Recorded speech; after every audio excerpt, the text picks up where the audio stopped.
I originally encountered it through the Roman Catholic Church, and they have some really quite extensive models of what they call pupil chaplaincy in the southwest, around Somerset and Bristol, up in Salford, around Manchester, and around St Albans are the ones that I know of. And they train, and then their bishop commissions groups of student pupil chaplains in every year from year 1 up to 6th form.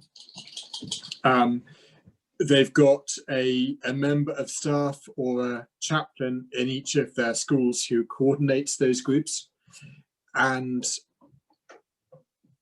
they have a clear training role description and responsibilities.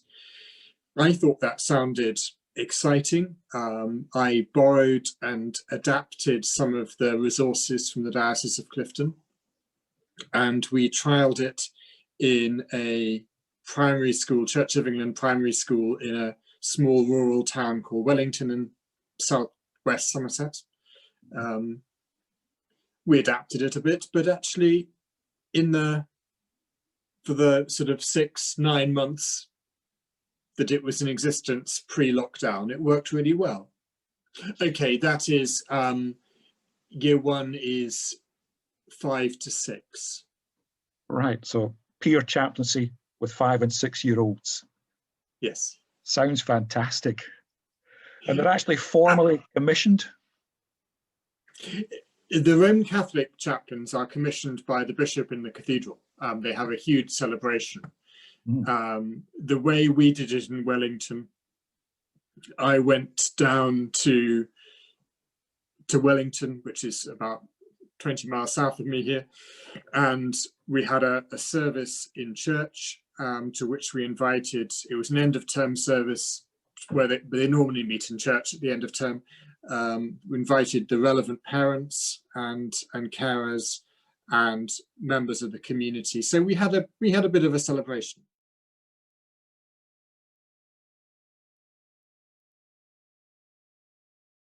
We went as a pilot. We started with year 5, which is 9 to 10-year-olds. So that age group, and that was the suggestion of the school. We went into the class. I actually told the story of Esther, and we sort of acted out the story of Esther. Is it for such a time as this that God is calling you? We looked at the varying different challenges that Esther faced to be faithful in her faith, to speak out against injustice and oppression and bullying and everything else, and to look to the next steps. And we then asked the children if they'd like to be part of this, to write a paragraph about why they would like to be part of it. Or for those who would really struggle with writing a paragraph, we had alternative arrangements and they could speak it. We had, I think, 13 applications, and with us and the year 5 staff, we picked 8 of them. We did give feedback to the other children as to why they hadn't been picked. We did a training.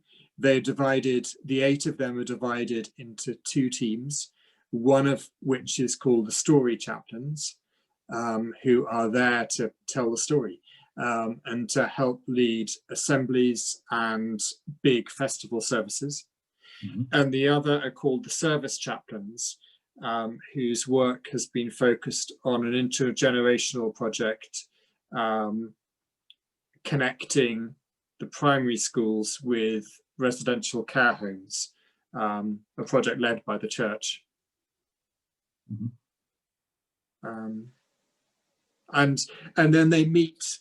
We have a school chaplain at that primary school who has 6 hours a week for school chaplaincy at that school, and she meets with the children once a week.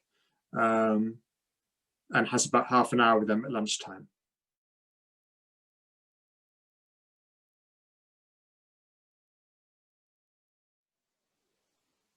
We did adapt it, I mean, to some extent, forgive the stereotypes, but the Church of England can sometimes be a little bit vaguer and woollier.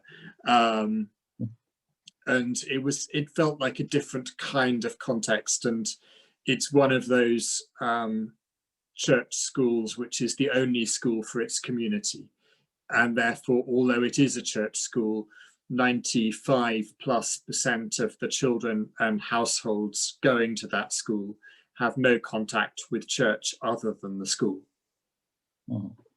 And so we adapted it. What did we do?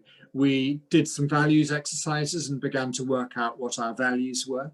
And then we explored how we could root those values in scripture and in the biblical stories, some of which the children knew and some of which they didn't. We worked through some scenarios that might, in a sense, case studies, discuss those things that might happen in school. We played some team games and began to work out how the children themselves could work as a team.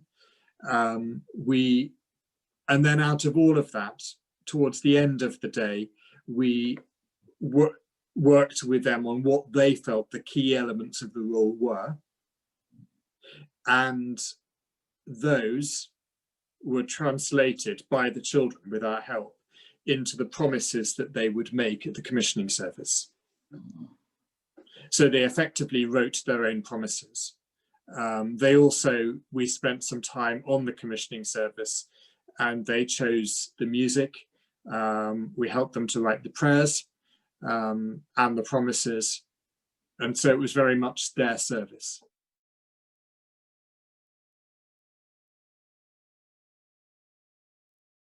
We picked children who either had a faith or wanted to find out more about it.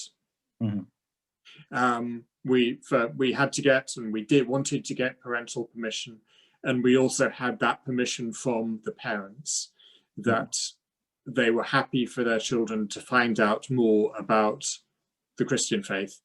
And that's what Helena, the chaplain, largely does when she meets with them. Well, not completely, but when she meets with them weekly at lunchtime.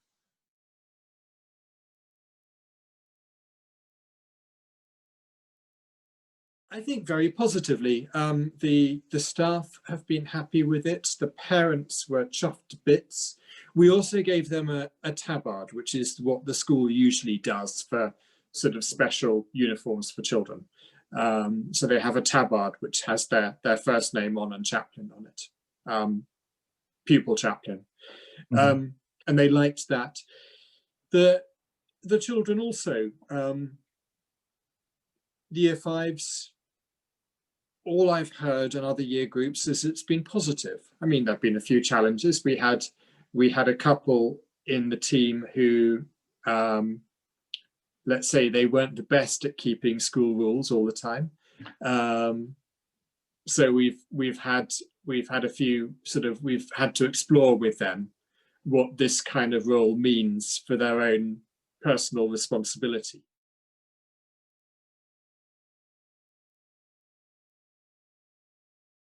They made promises. I would need to go back and look that up. They made promises to do their best with God's help to live according to the teachings of Jesus, to share those through word and deed, and to care for the school and their community, give or take. They put those in their words, and to learn more and discover more.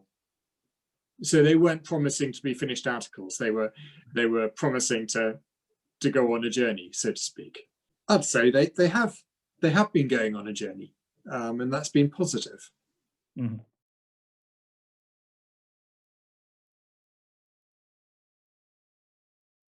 The oversight meetings come from Helena, who's the chaplain to that school, and some of them have happened. It's connection has been much harder.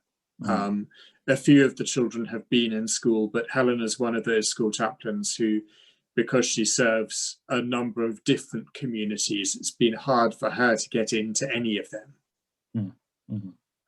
It's slightly easier for school chaplains who I know who are just based in one school, and that's their only place of work. Helen has spread across 4 different communities, 2 schools and two estates, and so it's hard for her to have access. And it's been hard. I mean, it's a rural area, but it's not a wealthy area by any means, and it's been hard. So you've got all of the familiar challenges of access to technology or lack of it. And so it's been, the whole project has been hit hard by COVID, and we will need to see what happens and how we can rebuild. I mean, these children will be now coming towards the end of year 6, so they'll be heading off to secondary. Well, we also have a chaplain in the secondary school in the town, which is good.